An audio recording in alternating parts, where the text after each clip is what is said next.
ಶೀಘ್ರದಲ್ಲೇ ಕಾಂಗ್ರೆಸ್ ಕಾರ್ಯಕರ್ತರಿಗೆ ದಸರಾ ಗಿಫ್ಟ್ ಸಿಗುತ್ತಾ ಎಂಬ ಪ್ರಶ್ನೆ ಮೂಡ್ತಾ ಇದೆ.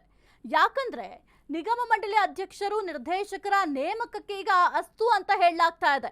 33 ನಿಗಮ ಮಂಡಳಿಗಳಿಗೆ ಶೀಘ್ರವೇ ಅಧ್ಯಕ್ಷರ ನೇಮಕ ಮಾಡಲಾಗುತ್ತೆ. ಶೀಘ್ರದಲ್ಲೇ ಕಾಂಗ್ರೆಸ್ ಕಾರ್ಯಕರ್ತರಿಗೆ ದಸರಾ ಗಿಫ್ಟ್ ಏನಾದ್ರು ಸಿಗುತ್ತಾ? ಹಾಗಾದ್ರೆ ನಿಗಮ ಮಂಡಳಿ ಅಧ್ಯಕ್ಷರು ನಿರ್ದೇಶಕರ ನೇಮಕಕ್ಕೆ ಅಸ್ತು ಎನ್ನಲಾಗಿದೆ. 33 ನಿಗಮ ಮಂಡಳಿಗಳಿಗೆ ಶೀಘ್ರವೇ ಅಧ್ಯಕ್ಷರ ನೇಮಕ. ಕಳೆದ ಹಲವು ದಿನಗಳಿಂದ ಚರ್ಚೆ ನಡೀತಾ ಇತ್ತು ಈ ವಿಚಾರಕ್ಕೆ ಸಂಬಂಧಪಟ್ಟಂತೆ. 2 ತಿಂಗಳ ಹಿಂದೆಯೇ ಖರ್ಗೆ ರಾಹುಲ್ ಕೈ ಸೇರಿತ್ತು ಪಟ್ಟಿ. ಇದೀಗ ಸಿಎಂ ಸಿದ್ದರಾಮಯ್ಯ ಕೈ ಸೇರಿದ್ದ ಅಂತಿಮ ಪಟ್ಟಿ.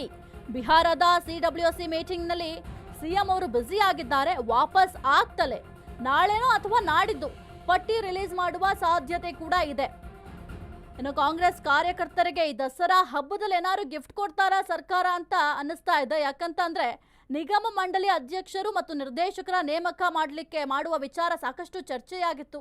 ಯಾವಾಗ ನೇಮಕ ಮಾಡ್ತೀರಾ ಅಂತ ಎಲ್ಲರೂ ಕೂಡ ಪ್ರಶ್ನೆಯನ್ನ ಮಾಡ್ತಾ ಇದ್ರು. ಆದರೆ ಸದ್ಯಕ್ಕೆ ಗ್ರೀನ್ ಸಿಗ್ನಲ್ ಸಿಕ್ಕಿದೆ.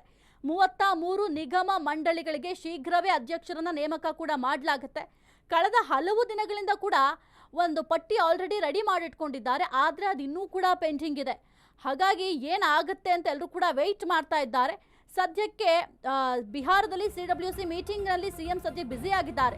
33 ನಿಗಮಗಳಿಗೆ ಯಾರಾಗ್ತಾರೆ ಅಧ್ಯಕ್ಷರು? ಮಾಜಿ ಶಾಸಕ ಸಂಪಂಗಿ, ಕಾಂಗ್ರೆಸ್ ಮುಖಂಡ ಗಫೂರ್ ಖಾನ್, ಕೆಪಿಸಿಸಿ ಪ್ರಧಾನ ಕಾರ್ಯದರ್ಶಿ ಆಗಾ ಸುಲ್ತಾನ್ಗೆ ಸ್ಥಾನ ಸಿಗುತ್ತಾ? ಹಾಗಾದ್ರೆ ಕೆಪಿಸಿಸಿ ವಕ್ತಾರ ನಟರಾಜ್ ಗೌಡ ಹಾಗೂ ನಿಗಮ ಮಂಡಳಿ ಪಟ್ಟ ಸಿಗುತ್ತಾ? ಖರ್ಗೆ ಆಪ್ತ ವಲಯದ ಡಾಕ್ಟರ್ ಮುದ್ದು ಗಂಗಾಧರ್ಗೆ ಅವಕಾಶ ಸಿಗುತ್ತಾ ಅಂತ ನೋಡ್ಬೇಕಾಗತ್ತೆ. ಹರಿಹರದ ರಾಮಪ್ಪ, HB ಮಂಚಪ್ಪಗೆ ನಿಗಮ ಮಂಡಳಿ ಸ್ಥಾನ ಸಿಗುತ್ತಾ? ಬಹಳ ಪೈಪೋಟಿ ಇದೆ. 33 ನಿಗಮಗಳಿಗೆ ಯಾರಾಗ್ತಾರೆ ಅಧ್ಯಕ್ಷರು, ಯಾರಿಗೆ ಚಾನ್ಸ್ ಸಿಗುತ್ತೆ ಅಂತ ನೋಡ್ಬೇಕಾಗತ್ತೆ. ಇನ್ನು ಸಿಎಂ ವಾಪಸ್ ಬಿಹಾರದ ಸಿಡಬ್ಲ್ಯೂಸಿ ಮೀಟಿಂಗ್ ನಿಂದ ವಾಪಸ್ ಬಂದಾದ ನಂತರ ಈ ಎಲ್ಲಾ ಪ್ರಶ್ನೆಗಳಿಗೂ ಕೂಡ ಉತ್ತರ ಸಿಗುತ್ತೆ. ಯಾಕೆಂದ್ರೆ ಕಾಂಗ್ರೆಸ್ನಲ್ಲಿ ಈಗ ಆಲ್ರೆಡಿ ಭಾರಿ ಪೈಪೋಟಿ ಇದೆ.